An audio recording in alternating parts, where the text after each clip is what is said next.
بسم الله الرحمن الرحیم. معزز سامعین، یو بل مسله د اکثر ملګرو ته کیدی شي دا مخې ترازی ځکه روجار ډیر خلک مونږ وینم هغه د منډو ترلو کې وی چې پچا باندې زکات فرض وي هغه زکات وباسي.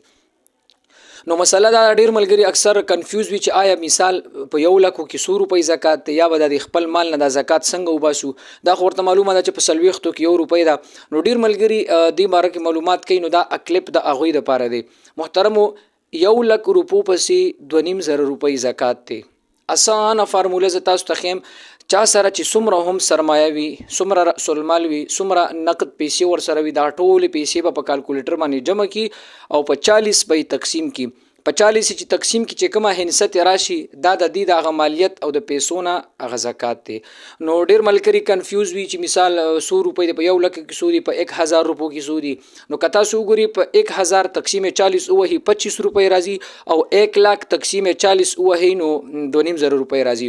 نو دا اسانه فارموله ده. کملګری چې زکات وباسي ټولې پیسې په کالکولیټر باندې جمع کی او په 40 دی تقسیم کی دا کم جواب چې د سره راځي کم مساوي دا غ زکات په د باندې. دا اسانه فارموله ده. خپل ماوري نور سره هم شیر کړئ.